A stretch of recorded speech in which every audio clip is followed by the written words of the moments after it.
Naam, lakini kwanza msikilizaji ni mukhtasari wa habari na msomaji ni Nasteha Mohamed. Shukran Sarafina. Polisi nchini Uingereza wanasema tukio ambalo gari limeendeshwa kwa umati wa watu wakati wa gwaridi la ushindi wa klabu ya soka ya Liverpool halihusiani na ugaidi. Katika mkutano na waandishi wa habari, maafisa wa usalama wamesema watu 27 wakiwemo watoto wamepelekwa hospitalini na 2 kati yao wamepata majeraha mabaya. Wamethibitishwa kumkamata dereva huyo Mwingereza mwenye umri wa miaka 53. Waziri Mkuu Keir Starmer alitaja tukio hilo kama la kushtua. Mjumbe maalum wa Marekani Steve Witkoff amekanusha madai ya kundi la Hamas kwamba limekubali mpango wa Marekani wa kusitishwa kwa vita huko Gaza.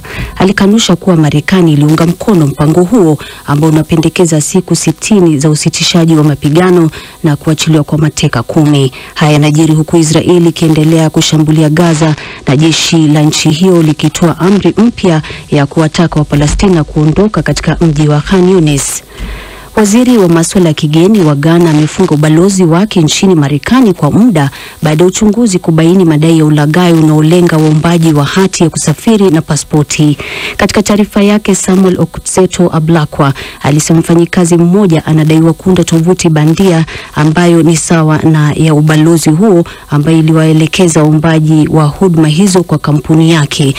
Na kwa miaka 5 mtaalamu huyo wa kifundi na washukiwa wengine walitoza watu fedha zaidi ambazo walizihifadhi katika akaunti zao. Mfanyikazi huyo amefutwa kazi na wafanyikazi wengine wote katika ubalozi huo wameagizwa kurejea nyumbani. Na hatimaye Mfalme Charles wa Uingereza leo atatoa hotuba muhimu katika bunge la Canada, hotuba ambayo inatarajiwa kutoa uungwaji mkono kwa nchi hiyo katika mzozo wake na rais wa Marekani Donald Trump. Waziri Mkuu wa Canada Mark Carney alimwalika Mfalme Charles kutoa hotuba katika bunge hilo baada ya yeye kushinda uchaguzi wa hivi karibuni. Kampeni yake ilitawaliwa na vitisho kwa uhuru wa Canada kutoka kwa Bwana Trump. Itakuwa mara ya kwanza kwa mfalme kutoa hotuba ya ufunguzi wa bunge katika kipindi cha miaka 50 iliyopita. Hii ni BBC. Na msikilizaji, mukhtasari wa habari umesomwa na Nasteha Mohamed na unasikiza matangazo ya Amka na BBC kutoka idhaa ya Kiswahili ya BBC. Nchini Kenya, matangazo haya msikilizaji yanasikika kupitia Mwanedo FM, Master FM. Nchini Tanzania, matangazo haya unayapokea kupitia Radio 5 na Radio Free Africa. Nchini Jamhuri ya Kidemokrasia ya Kongo unaweza kutusikiliza kupitia Radio Muungano Beni. Pia unaweza kuyapokea matangazo yetu kwenye internet katika bbcswahili.com ama kupitia ukurasa wetu wa Facebook BBC Swahili. Vile unaweza pia kutoa maoni yako na hapo baadaye tukasoma ujumbe wako. Hii leo uko nami Sarafina Robi.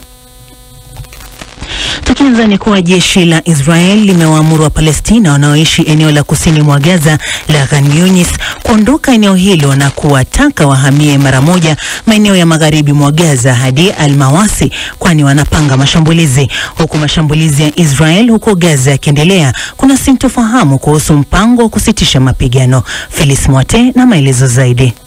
IDF imewaonya wakazi wa Khan Yunis kuhamia maeneo ya magharibi, ikisema kuwa inaanzisha shambulio kujibu roketi zilizorushwa na Hamas. Watu tayari wameanza kuondoka na kuhama makazi yao kufuatia mashambulizi yaliyofanywa na Israel katika siku za hivi karibuni. Wakati huo huo, afisa mkuu wa Hamas ameiambia BBC kwamba kundi hilo linakubali pendekezo lipya la kusitisha mapigano, lakini afisa mmoja wa Israel amesema kwamba pendekezo hilo limekataliwa. Mpango huo unadaiwa kuhusisha mapatano ya siku 70 bila mashambulizi na kuachiliwa huru kwa mateka 10 wa Israel, pamoja na baadhi ya wanajeshi wa Israel kuondoka eneo la Gaza na kuachiliwa kwa baadhi ya wafungwa wa Kipalestina. Mjumbe wa Marekani Steve Witkoff amekataa madai ya Hamas kwamba wamekubali mpango wa Marekani wa kusitisha mapigano Gaza. Amekanusha madai vilevile kuwa Marekani ilikuwa imeunga mkono pendekezo hilo ambalo liliripotiwa kuhusisha kuachiliwa kwa mateka 10.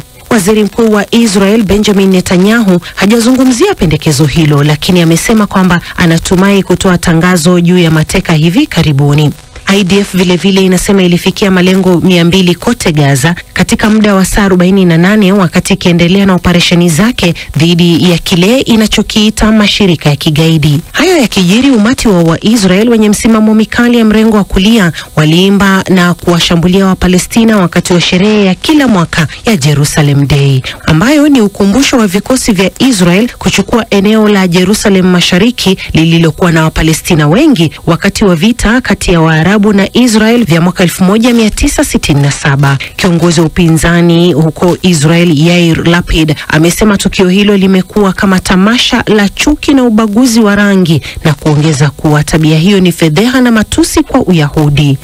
Na ni taarifa yake Felix Mate. Kwingineko ni kwa jeshi la Nigeria limedhibitisha mlipuko katika kituo cha mabasi karibu na kambi ya kijeshi mjini Abuja, mji mkuu wa nchi hiyo. Haijabainika ni nini kilichosababisha mlipuko huo.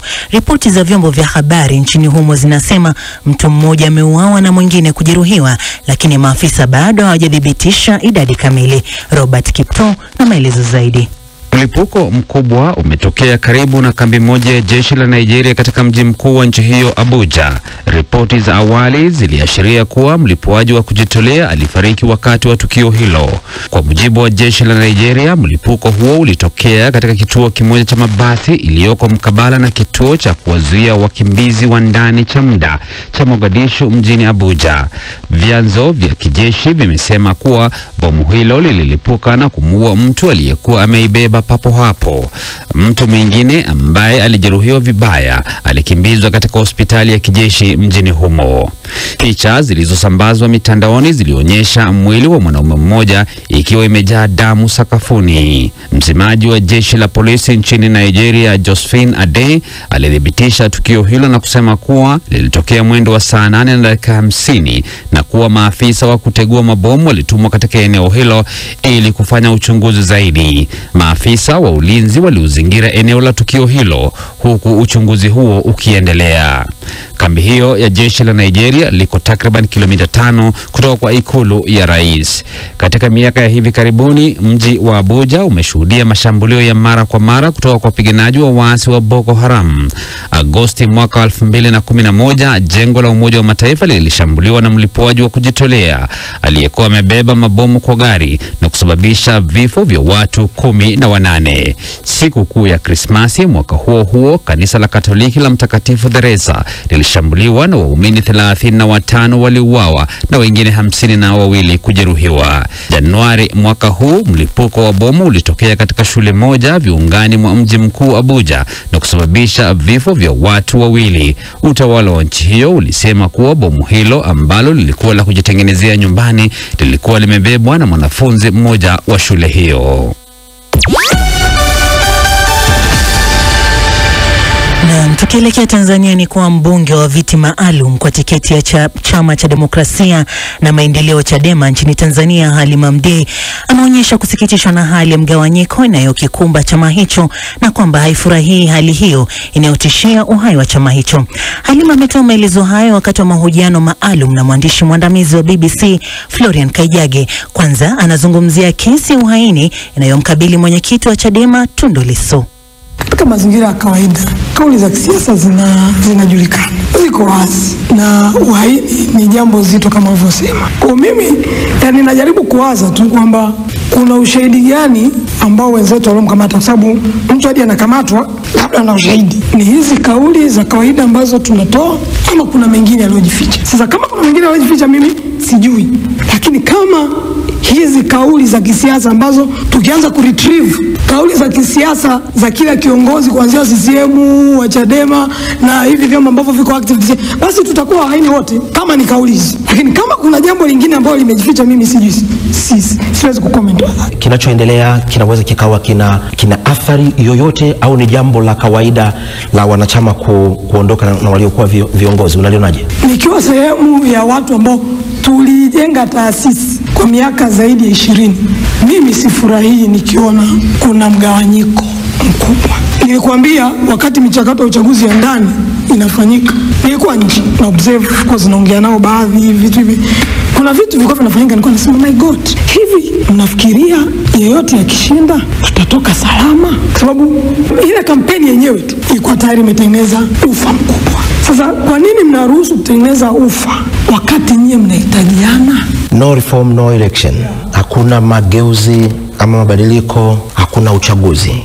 Kauli ya chama chako naweza kuizungumziaje? Nisingependa kuizungumzia no reform, no election mimi kama Halima, kwa sababu unajua katika kipindi cha miaka 5 nimekuwa pembeni kidogo ya chama. Kunaweza nikatoa maoni nikawa ninajipotosha mwenyewe kwa sababu I was not part and parcel of the process.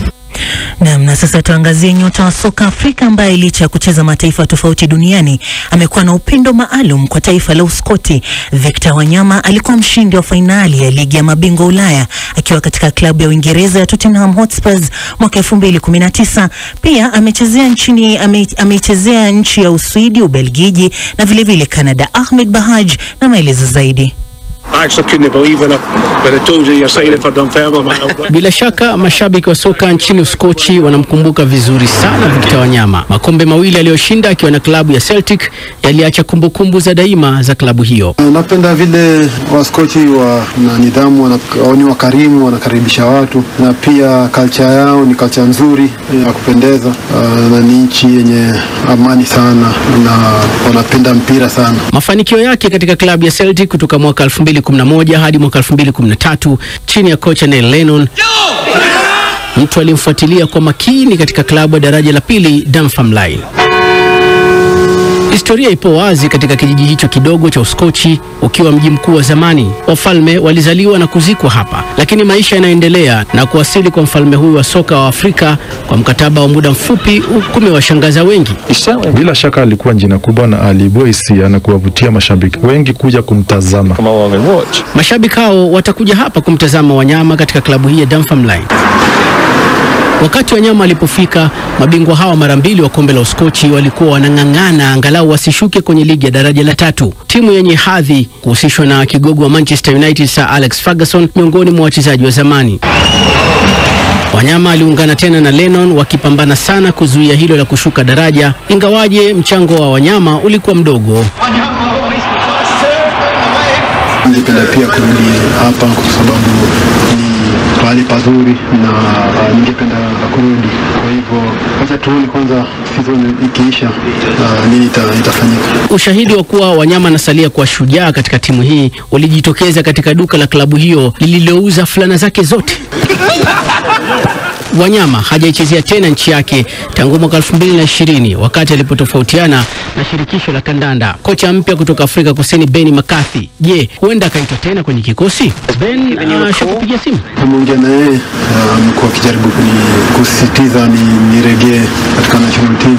Kwa hivyo ni kitu bado nafikiria, niambia kama naweza rudi nisaidie pia vijana wadogo. Kwa hivyo ni jambo nafikiria, alafu baadaye atafanya maamuzi. Anatimiza miaka 34 mwezi ujao. Wanyama pia anajadiliana na marafiki zake wa klabu ya Dunfermline kuhusu kubaki nao msimu ujao.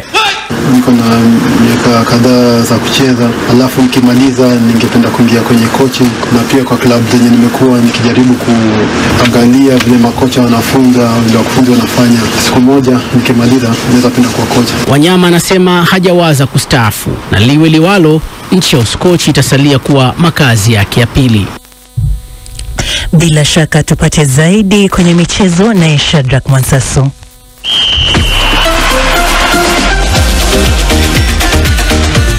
Shukrani Sarafina Robi. Watu kadhaa wamejeruhiwa kwenye ajali ya gari iliyotokea kwenye umati wa mashabiki wa klabu ya Liverpool walipokuwa wakisherehekea ubingwa wao wa msimu huu wa mwaka 2024-25.